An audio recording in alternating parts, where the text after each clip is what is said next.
İstenilen bir trading sistemini anlamaq, burada arxanda olan 3 dənə əsas qoldan keçir və bu videoda bu qollar haqqında danışacağam.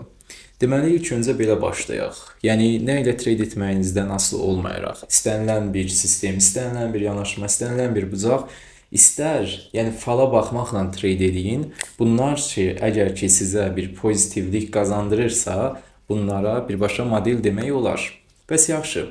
Biz bunları ən əsas 3 hissəyə necə aça bilərik ki, hansı ki biləsiniz ki, sizdə nə əksikdir, sizin bu baxış bucağınızda nə əksikdir və yaxud da nəyə yanlış edirsiniz.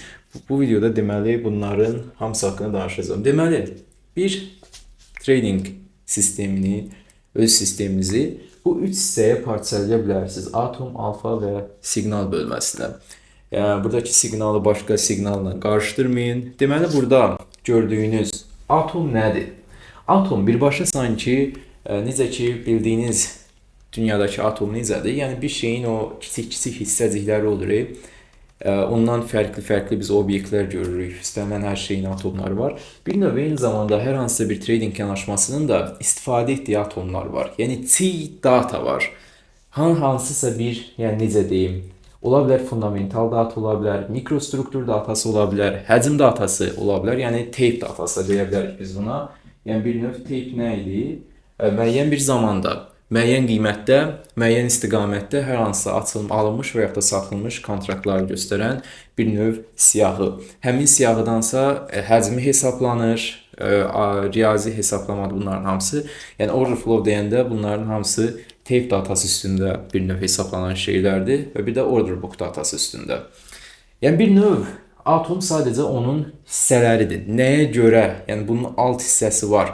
Ola bilər option datası ola bilər, gamma exposure ola bilər. Yəni bunların hamısı fərqli-fərqli data növləridir. Amma yadınızda saxlayın, hələ ki bu müxtəlif data növləri birbaşa əməliyyata giriş səbəbi deyil. Əməliyyata bunu bilməyiniz, bu dataları çox yaxşı bilməyiniz əməliyyata giriş səbəbi deyil. Bunlar necə istifadə olunmalıdır sualı var, suala çıxır ortaya və bu hissəyə biz alfa deyirik. Yəni alfa nədir? Artıq bunu necə istifadə edəcəksiniz? Burada nə olanda, burada nə olanda və yaxud da burada nə kimi bir halda olanda bu sizə bir baxış bucağı qazandıracaq. Bu məsələn deyək ki, mikrostrukturda bunu gördünüz. Bu olanda deməli istiqamət aşağı olma ehtimalı var. Buradan bir növ bu yerdən girə bilərsiniz. Bir növ sizə bunu necə istifadə edəcəyinizi bildiyiniz hissədir. Sadəcə bunları bilmək kifayətlənmir. Necə istifadə etdiyinizi bildiyiniz hissə sizə bir, necə deyim, istiqamət qazandıran, artıq sizə bir anlayış qazandıran və yaxud da bizim model dediyimiz hissə alfa. Və üçüncü hissə isə bəlkə də elə ən vacib və bu olmasa qalan ikisinin də bir mənasının olmadığı hissə siqnal hissəsi, yəni trigger deyə bilərik və yaxud da nə sizi bu əməliyyata girdirir həmin anda. Nə olur olsun, swing trade eləsəniz, eyni zamanda scalp da eləsəniz, bu hissə ən vacib hissədir. Çünki bilirsiniz necə, istiqaməti bilə bilərsiniz. Bilə bilərsiniz ki, qiymət yuxarı gedəcək. Bilə bilərsiniz ki, aşağı gedəcək. Bilə bilərsiniz ki, yəni necə deyim, hardan girməlisiniz, əlinizdə bir zona ola bilər. Bunların hamısını bilə bilərsiniz.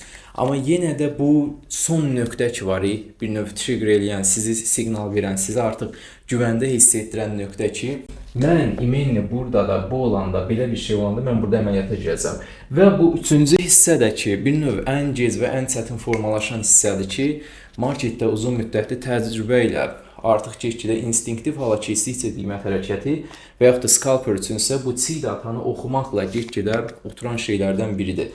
Məsəl üçün ola bilər ki, burada bilmirsən short girəsən yoxsa momentum girəcək, davam edəcək. Burada artıq onu bir növ zamanla əlavə bu datalardan fərqli formalarda istifadə edərək nəinki istiqaməti bilmək kifayət elədir. Həmçində bu ilk ikisidən fərqli formada istifadə edib də burada sizi trigger eləyən siqnalı eyni zamanda müəyyən etməlisiniz.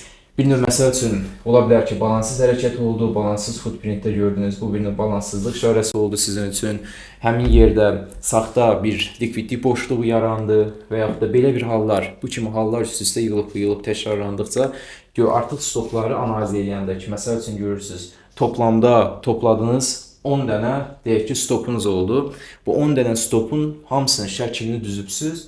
İndi analiz edirsiniz ki, bunlardakı ortaq cəhət nədir? Profit olan əməliyyatların ortaq cəhəti nədir? Və həmin əməliyyatlara göz yetirəndə görürsüz ki, bu 10 dənəsində burada giriş yanında belə olub. Bu qalan əməliyyatlar, qazanclı əməliyyatlarda isə giriş yanında belə bir hal olub. Yəni belə bir çiğdə hata olub, belə bir hərəkət olub və yaxud da bu eyni zamanda orada fərqli bir şey olanda daha çox qazanclı əməliyyatlar olur. Bir növ əlinizdəki hər hansısa bir sistemi belə-belə, yəni bir növ mutant hala sala-sala inkişaf etdirirsiniz zamanla.